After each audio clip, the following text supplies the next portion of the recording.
Hi everyone, welcome back to RazuTales. Today I'm going to talk about my favorite reads from 2024. Most of these books weren't published in 2024, that's just when I read them. I've got everything from horror to some literary fiction to fantasy. So grab your favorite drink and let's talk about some amazing books. Before we get started, don't forget to hit the subscribe button and the notification bell to stay updated with all things books and writing. Now, let's dive into the books. First up is Imaginary Friend by Stephen Chbosky, and it's a thick one. Now, if you know Chbosky from The Perks of Being a Wallflower, prepare yourself for something completely different. This is horror at its finest. It follows a young boy called Christopher and his mother who flee to a small town to escape an abusive relationship. What starts as a fresh start turns into a nightmare when Christopher vanishes into the woods for 6 days.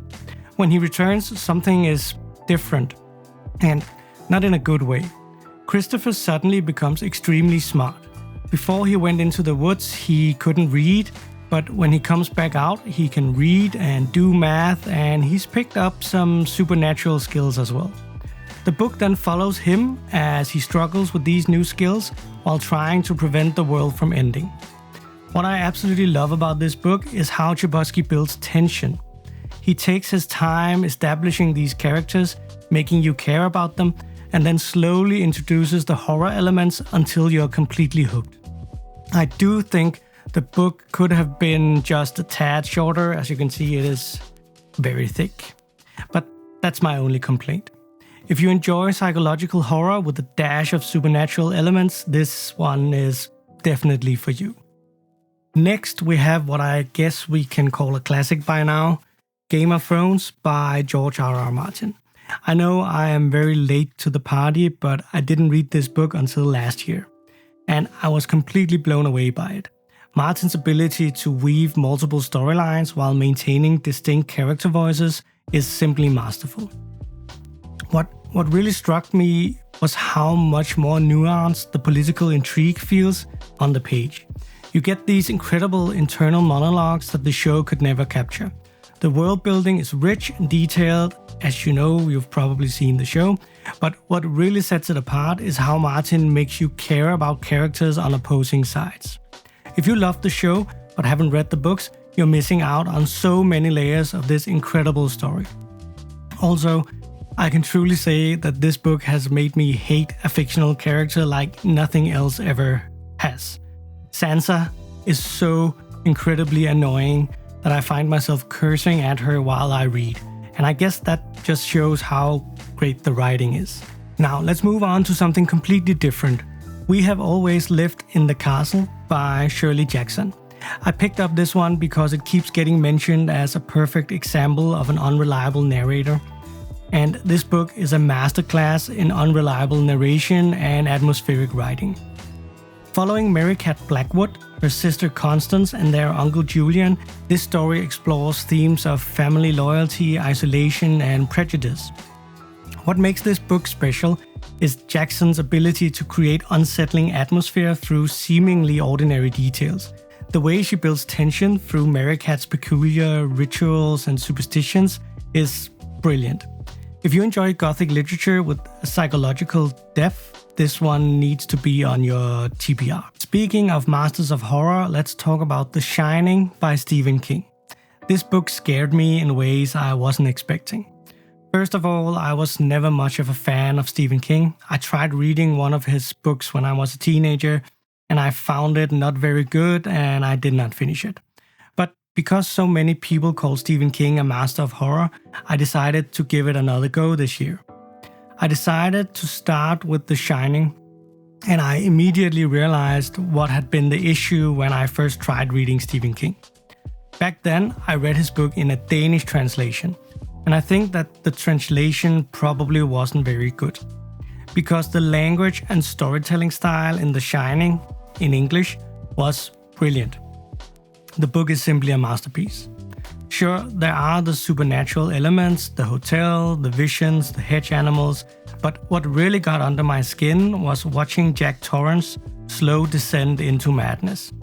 King's portrayal of addiction, isolation, and the weight of family responsibilities is haunting. The way he writes Danny's shine ability also feels very natural and believable. This book is so much more than just a haunted hotel story. It's about family, addiction, and the battles we fight within ourselves, and I'm now a Stephen King fan. I've done a full video on this one, so I won't say too much, because you can just go and watch that video instead. There should be a link right up here. This is The Fisherman by John Langan, and it is probably the most unique book on this list. It starts as a story about grief, following two widowers who find friendship through fishing. But then it transforms into this incredible piece of cosmic horror that had me completely spellbound.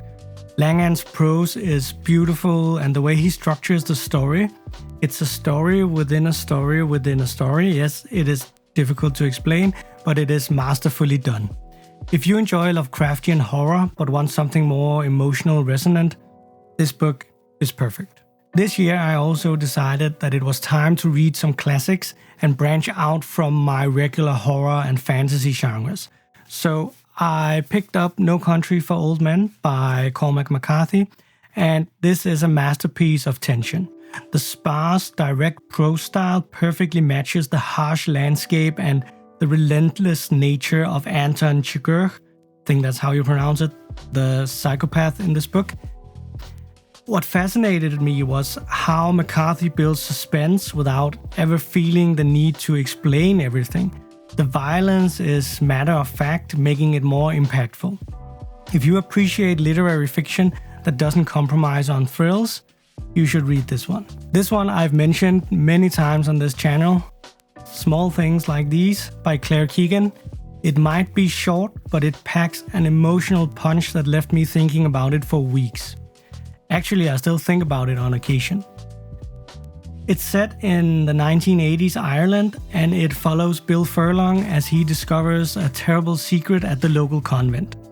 What makes this book special is Keegan's precise, beautiful prose and her ability to explore huge themes through small, everyday moments.